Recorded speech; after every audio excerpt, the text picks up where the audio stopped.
uma commodity que é um pouco mais diferente do que a gente está acostumado, mas que eles têm que ficar muito de olho, é o urânio, né? O urânio já vem subindo, você pega os últimos 2 anos, já teve uma alta relevante, mas deve continuar nesse trend de alta. Mas o que me preocupa, né, e também que a gente questionou bastante nas reuniões, é como é que a China vai crescer daqui para frente, né? Como é que vai ser essa dinâmica de crescimento?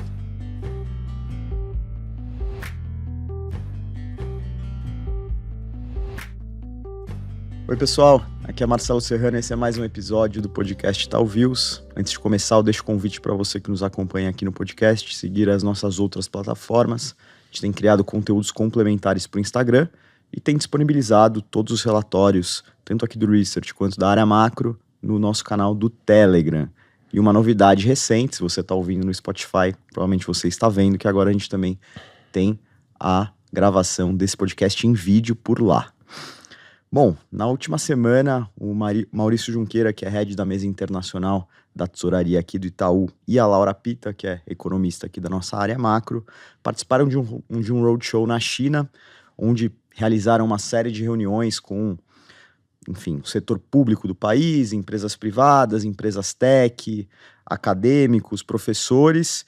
Foram mais de 15 encontros e a ideia desse episódio aqui é tentar trazer os principais tópicos dessas conversas, tentar ter um termômetro da economia chinesa e entender como essas tendências podem afetar aí os fluxos de investimento, principalmente quando a gente pensa em Brasil e em commodities. Ambos estão aqui hoje para participar desse episódio do Itaú Views. Maurício, Laura, tudo bem? Oi, Marcelo, tudo bem? Tudo bom, Marcelo? Beleza, prazer aí ter a presença de vocês. Para a gente começar, Laura, conta um pouco o que foi esse roadshow. Eu falei brevemente ali na abertura, com quem vocês conversaram, qual que era a ideia principal da viagem. Beleza, né? Então, assim, China, como todo mundo sabe, é uma economia super importante para o cenário global, ainda mais, além disso, importante para a economia brasileira, né? Então, a gente já tem um acompanhamento bem intenso aqui do que acontece por lá, mas é sempre bom ver em loco, né, e ter a perspectiva do que de fato está acontecendo, né? A gente já tinha ido entre 2018 e 2019, desde então, com a pandemia, a gente não conseguiu repetir esse roadshow, e agora a gente conseguiu na semana passada. Foi uma viagem super intensa, a gente visitou 5 cidades diferentes em 5 dias, então a gente foi para Beijing, Xangai, Guangzhou, Shenzhen e Hong Kong.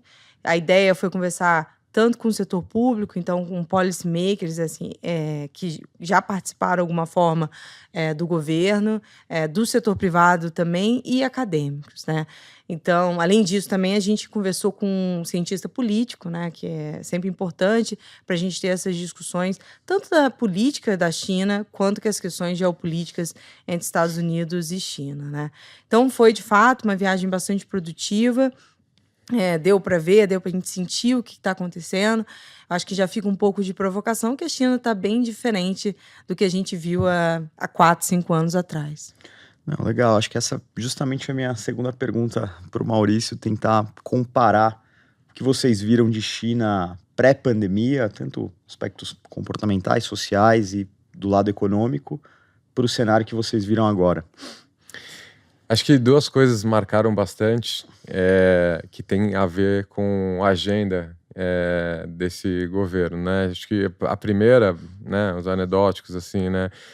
A gente foi para Beijing e em 2018 Beijing era cinza, né? Então o céu você não conseguia ver, né? Era poluição muito forte, aquela névoa e tal. E dessa vez a gente, num dia de sol que a gente estava lá, a gente conseguiu ver céu azul e uma quantidade de árvores recém-plantadas na cidade, bastante, assim, ao longo de todas as avenidas. Então, isso mostra o comprometimento do governo com essa agenda mais ESG, né, mais de transição energética, de preocupação com o ambiente e tal. Então isso foi bem marcante, assim. Um outro ponto que tem a ver mais com esse decoupling, né, que está acontecendo nos Estados Unidos, o Ocidente, né, e China, assim, a quantidade de ocidentais visitando a China. Então a gente andava na rua ou nos aeroportos, né, no trem, só tinha gente de ocidental. O resto eram só os chineses. Então isso mostra diminuiu muito o fluxo, né, de pessoas indo a trabalho mesmo, né, ou turismo, mas principalmente trabalho, o fluxo de estrangeiros para lá. Então acho que isso tem a ver com essa situação um pouco mais delicada que a gente tem visto nos últimos anos aí entre China e o Ocidente. Perfeito. Mergulhando mais agora na parte econômica, Laura, quais que são os principais takeaways aí que você destaca se a gente projetar a economia chinesa para o curto e para o médio prazo?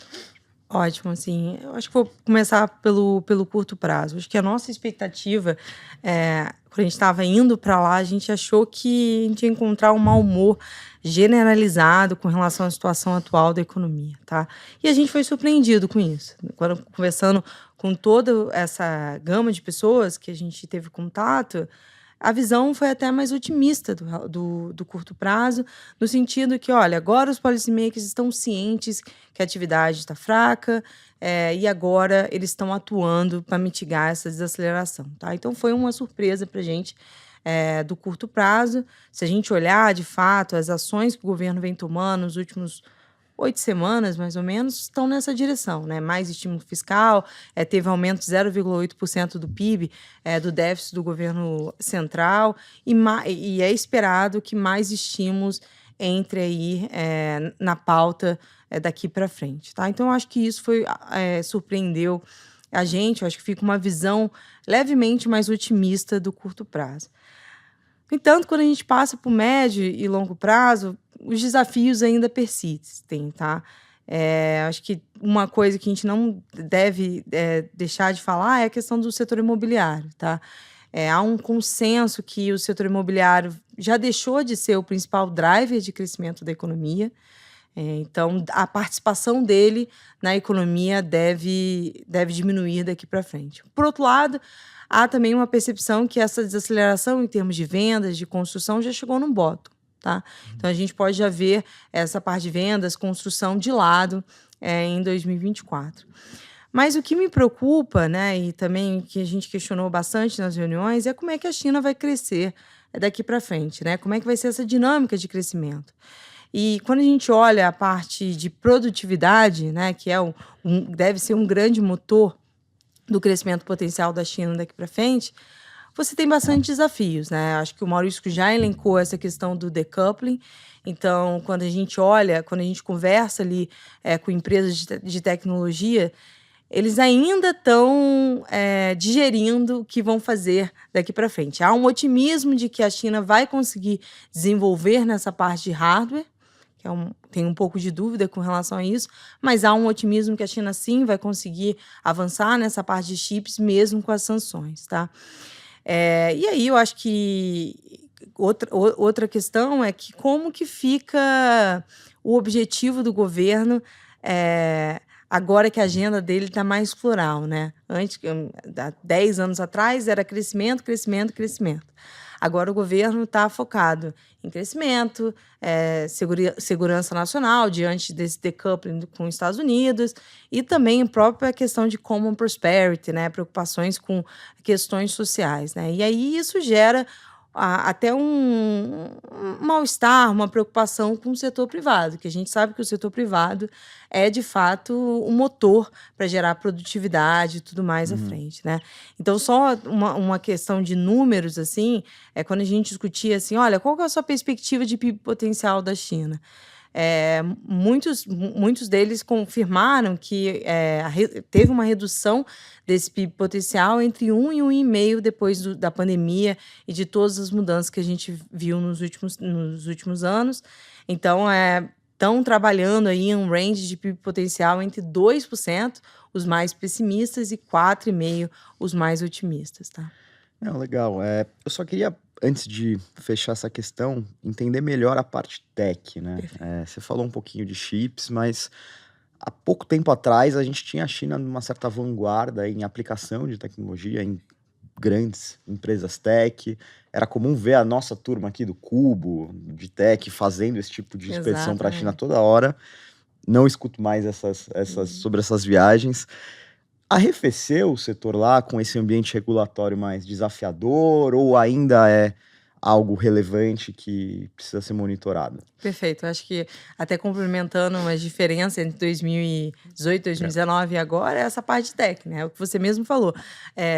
Assim, Xangai, Shenzhen, Guangzhou, Hangzhou estava sendo o novo Vale Silício do mundo, né? As pessoas queriam aprender de tecnologia e iam para lá, tá? Isso, de fato, mudou significativamente, né? Eu acho que teve um aperto regulatório significativo, né? Então, doméstico, o ambiente doméstico ficou mais negativo e também tem essa questão geopolítica pesando também, tá? A gente teve reunião com 2 empresas de tecnologia super relevantes que de fato sofreram o impacto do aperto regulatório dos últimos anos. Elas estão com uma visão levemente cautelosa e otimista, né? Eles estão achando que o ambiente regulatório deu uma acalmada desde o começo do ano, que não está tendo apertos adicionais, mas é claro que a gente ainda precisa ver, por exemplo, a volta de IPOs dessas empresas tech, né? Que ficou totalmente apagado nos últimos anos. Perfeito. Bom, falando de um outro assunto que é muito ligado à China, commodities.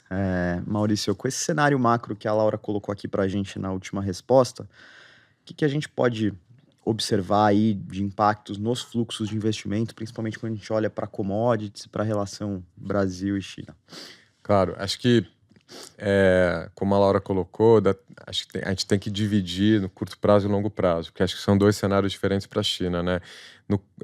No curto prazo, com todos esses estímulos que eles têm anunciado para a economia, para o setor de real estate, eu acho que a gente tem uma melhora aí de curto prazo, principalmente para essas commodities metálicas que são tão dependentes aí desse setor, né?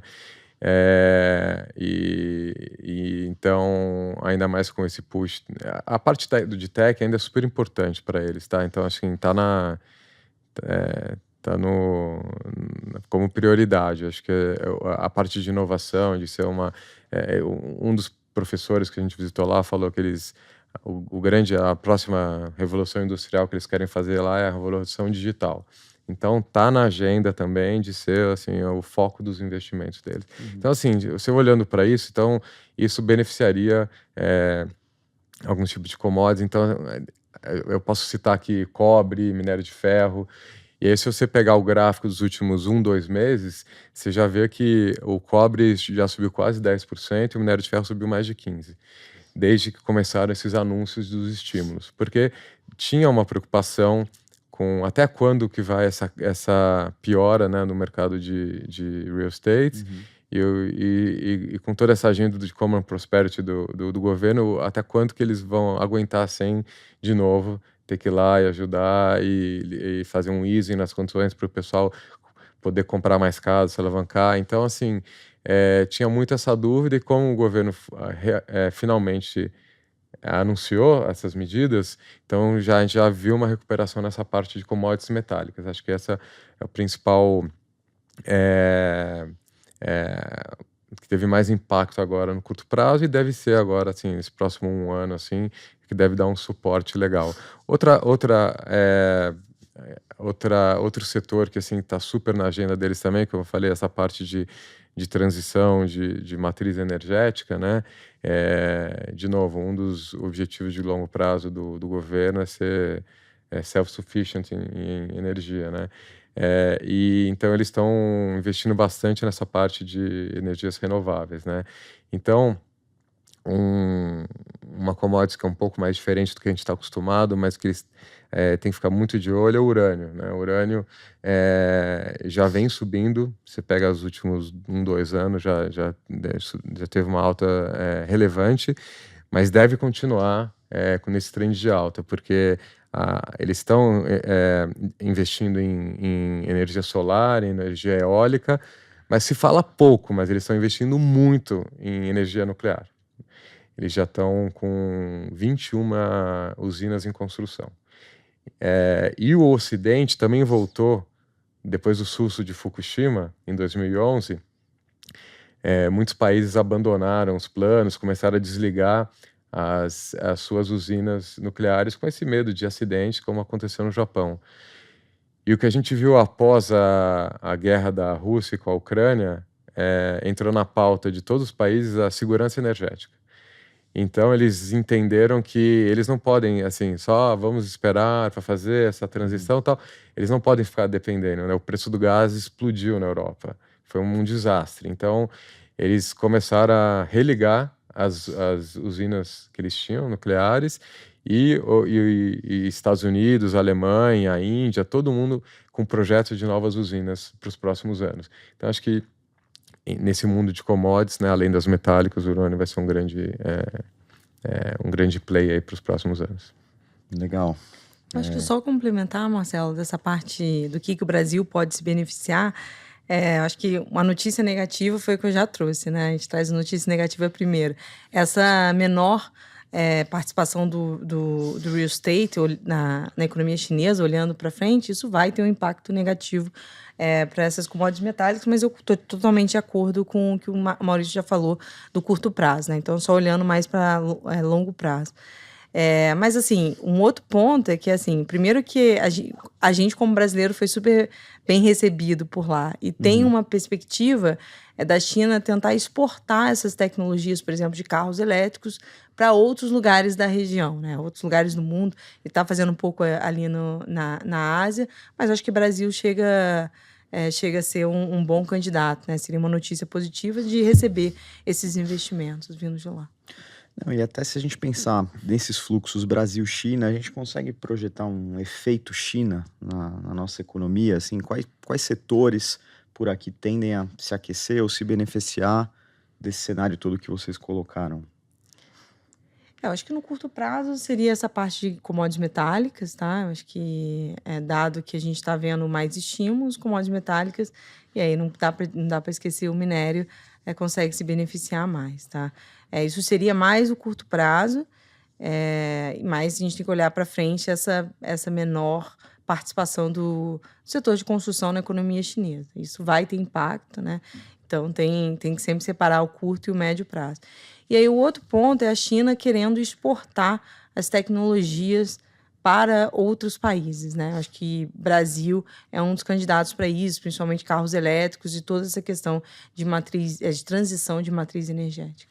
E também só complementando a Laura, acho que essa questão também geopolítica, né, do decoupling, acho que tem aquela história de esfera de influência. A China está cada vez mais querendo ser mais um protagonista no cenário global e se aproximar mais dos outros países emergentes, o Global South, né? Então, a gente já vê um movimento lá no BRICS de expansão para tentar ganhar mais relevância em comparação com o G20, que a China tem um peso menor.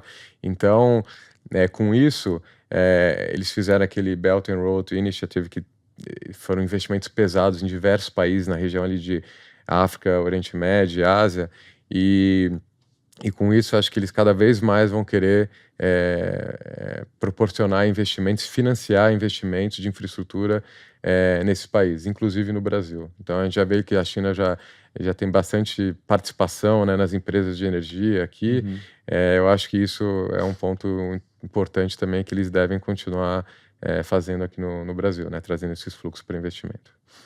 Perfeito. E para fechar, sempre que a gente recebe um convidado da tesouraria aqui, Maurício, eu faço essa mesma pergunta. Pensando nos agentes de mercado, no cotidiano das operações, o que você resumiria como principais trade ideas aí pós-reuniões na China? Assim, como é que a gente a pergunta mais difícil tangibiliza? Como é que a gente tangibiliza tudo isso que vocês falaram em trades aí? É isso, né? Tem que monetizar o resultado aí das reuniões. Acho que a gente voltou menos negativo, de novo, né? Nesse período, o nosso horizonte de trading, que é o próximo ano, né? Eu continuo, eu tenho uma posição um pouco mais negativa estrutural de China. Continuo, porque olhando para o longo prazo, acho que os desafios estão todos lá. Mas, de novo, preço curto prazo, com esse tamanho de estímulos que eles estão anunciando, acho que tem uma melhora aí. Ou pelo menos a gente tira um tail risk da frente, tá? Não acho que é uma melhora, mas pelo menos estabiliza. E aí, você, juntando isso com o cenário que a gente tem para Estados Unidos, para o Fed, aí para o começo do ano que vem, então, o que a gente gosta, assim, de comprar moedas emergentes, principalmente aqui, Latam, acho que Brasil, México, são nomes que a gente gosta bastante, que se beneficiam, né, dessa história de uma China ok. Na parte de juros também a gente gosta de aplicar taxa em países desenvolvidos, e no mundo emergente também a gente gosta aqui dos países aqui em Latam também, Brasil e México são os que a gente gosta mais. Europa é um outro case que a gente gosta também, a gente acredita que o Banco Central Europeu vai começar a cortar mais cedo. Então, tudo isso, a gente acredita que esse finalzinho de ano, talvez ali o primeiro trimestre do ano que vem, eu não gosto de me alongar tanto porque as coisas mudam muito rápido, né? Mas a gente vai ter uma janela aí para os ativos de risco performarem bem. E então, principalmente os emergentes. Então, a gente está com posições que se beneficiam desse cenário. Então, é o que a gente gosta agora no momento. Muito bom. Acho que a gente conseguiu cumprir bem a pauta aí de hoje. Queria novamente agradecer as participações da Laura e do Maurício nesse episódio. Valeu. Imagina, Obrigado, Marcelo. Até a próxima. Valeu. Tchau, tchau.